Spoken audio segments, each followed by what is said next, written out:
안녕하세요. 대단히 반갑습니다. 수필 읽어주는 남자 자한형 이종수입니다. 이번 시간은 964번째 시간으로 일본 물어3이라는 글을 읽어드리겠습니다. 일본 물어3 신상목 아베의 우경화 견제하는 아키히토 천황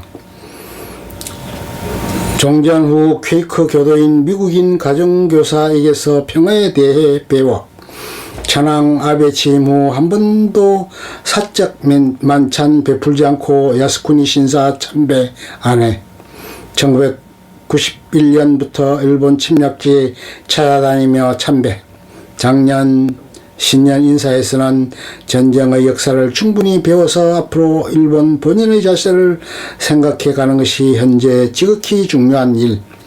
아키히토 화환에서 천황 부부는 2015년 4월 9일 팔라오 남쪽 페릴류 섬의 미군 전사자 위령비에 참배했다. 아키히토 일본 천황은 일본 평화주의 상징과 같은 존재이다.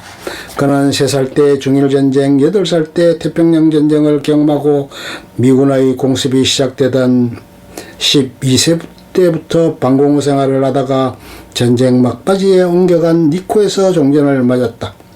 패전 이듬해에 새해 첫날 13세의 소년 황태자가 가키 하지메 새해 첫날 그 해의 다짐을 적은 붓글씨로 적은 문구는 평화국가 건설이었다. 1989년 1월 쇼화 천황에 이어 일본의 125대 천황으로 즉위하면서 발표한 담화에서는 일본국 헌법을 지키고 그에 따라 책무를 다할 것임을 제1성으로 천명한다. 일본어의 마모루는 준수하다와 보호하다의 중의적 의미가 있다. 일본의 우경화 바람이 거세지자 천황의 발언도 수위를 높여간다. 2009년 11월 즉위 20주년을 맞아 내가 오히려 걱정인 것은 차츰 과거 역사가 잊히는 것이다. 전쟁에서 수많은 사람이 목숨을 잃었고 형언할 수 없는 고생과 희생의 바탕 위에 지금의 일본이 세워진 것을 잊어서는 안 된다. 전후 태어난 사람들에게 제대로 역사를 전달해 나가는 것이 국가 발전에 큰 도움이 된다고 했다.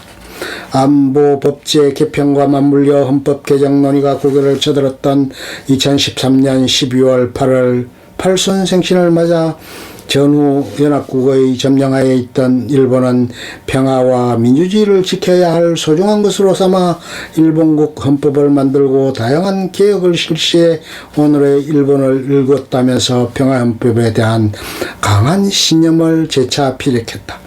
천황은 총리가 바뀌면 사적으로 신임 총리 부부와 총리 부부를 황궁에 불러 환영 만찬을 여는 전통이 있는데 아베 총리만은 한 번도 초대받지 못했다. 천황의 아베 부대접은 아베 정책 노선에 대한 반대 의사와 사적인 영역에서 아베 총리와 교류하고 싶지 않다는 반감을 피력한 것으로 세간에서는 해석한다.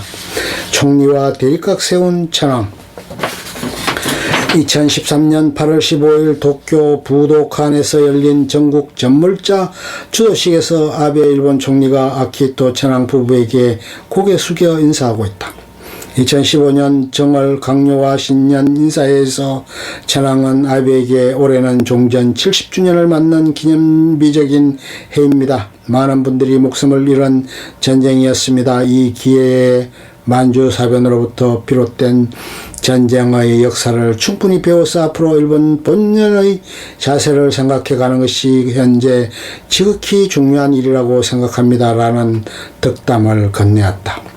헌법 개정 카드를 만지작거리는 아베 총리에게 던지는 훈계였다.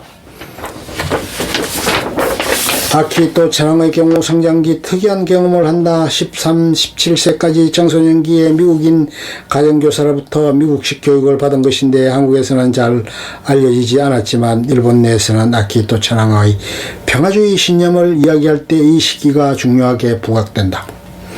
아키히토 천황의 가정교사였던 엘리자베스 바닝이 부인한 필라델피아 출신의 아동문학가다. 아이가 없이 남편과 사별한 후 부인은 황태자의 가정교사가 되어달라는 황실의 요청을 받고 1946년 도일한다. 바이닝 부인은 황태자를 처음 만났을 때의 인상을 오가여운 아이라고 표현한다. 당시 황태자는 황실전범에 따라 3살 때부터 부모의 품에서 떨어져 동궁에서 별도로 귀가하였는데 일주일에 한 번 식사할 때가 유일하게 부모와 함께 보내는 시간이었다. 미국인 가정교사와 황태자의 만남은 처음엔 서먹했으나 곧 둘은 사제간을 넘어 서로의 문화를 이해하고 속 깊은 이야기를 나누는 관계로 발전했다. 자유와 민주주의의 가치관 속에서 나고 자란 어린이의 자아 발달을 위한 책을 저술하던 이 미국인에게 황태자에게 보여주고 들려주고 경험하게 해주고 싶은 다양한 세상과 삶이 있었다. 짐이라 불린 황태자. 바이닝 부인은 그룹 영어 수업이라는 명목으로 국내로 4명의 또래 외국인 소년들을 불렀다. 황태자는 외국의 소년들과 영어로 대화를 나누고 테니스를 함께 치고 때로는 그들의 가족을 궁으로 초청해 이국의 삶의 방식을 체험하면서 유년기를 보냈다. 바이닝 부인은 황태자가 다니던 학습은 고등부 영어 수업에도 출강했는데 수업 첫날 학생 모두에게 영어 닉네임을 지어주면서 황태자를 짐이라고 불렀다. 부인이 이 수업 시간에는 당신은 황태자가 아니라 짐이에요 라고 하자 황태자는 아니다, 나는 황태자다. No, I am prince 라고 뾰루통하게 답했다고 한다. 부인이 수업 시간에 자유롭게 이야기를 나누기 위해서는 서로 친밀하게 부를 수 있어야 해요. 당신을 황태자로 부르게 되면 다른 사람들이 말을 하기가 어렵지 않겠어요? 라고 달랬더니 황태자가 이내 굳은 표정을 풀고 순순히 받아들였다고 한다. 바이닝 부인은 수업 시간만큼이라도 황태자가 신분의 짐을 내려놓고 자유롭게 생각하고 또래들과 격의 없이 지낼 수 있기를 바랬다.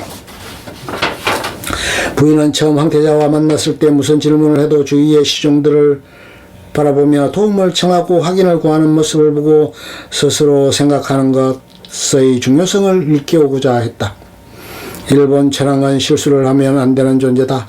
실수를 하지 않아야 한다는 강박관념은 무엇이든지 남에게 의지하는 심리 상태로 이어진다. 바이닝 부인은 이러한 의타 본연의 심리에 빠지게 되는 환경을 안타까워하고 스스로 독립적으로 생각하고 행동하는 것의 중요성을 체험하도록 했다.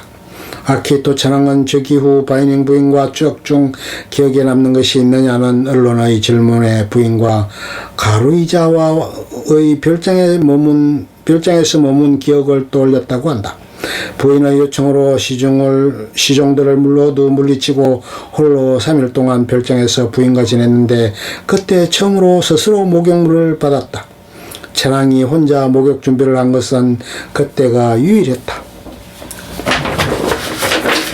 퀘이크교의 평화주의를 닮은 평화헌법. 바이닝 부인이 아키히토에게 미친 영향은 미국식 사고방식을 접할 기회가 되었다는 의미를 넘어선다. 부인이 퀘이크교도였기 때문이다. 퀘이크교는 평화, 평등, 소박, 검소함, 진실을 주요 신조로 삼는 기독교의 분파다. 내면의 빛과 내면의 소리를 통해 모두의 안에 내재한 신성을 스스로의 힘으로 찾고 체험하는 것을 중요시하며 무엇보다 스스로를 친으로 부르고 어떠한 폭력과 무력에도 반대하는 평화주의에 대한 신념이 매우 강하다. 퀘이크교는 모든 사람의 안에 신성이 있으므로 어떠한 형태로든 다른 사람에게 폭력을 가하는 것은 신을 부정하는 행위로 간주한다. 전쟁에 전투병으로 참가하는 것을 반대하며 양심적 병력 거부를 장려한다. 바이닝 부인이 의식적으로 퀘이크교의 교리를 황태자에게 전파하려 하지는 않았겠지만 독실한 퀘이크교도로서 그의 신념이 황태자에게 직간접적으로 전해졌으면 물론이다. 특히 바이닝 부인이 일본에 온 1946년은 일본의 나아갈 방향과 새 헌법에 대한 논의가 한창이던 때다. 퀘이크교도로서 평화주의의 신념이 강한 바이닝 부인은 전쟁의 금지와 전력 보유 포기를 선언한 일본의 평화헌법을 그가 꿈꿔온 전쟁 없는 세상을 향한 진보이자 일본의 자랑으로 여겼다. 끝. 좋으면 좋아요, 구독, 알림 설정 눌러주세요. 감사합니다.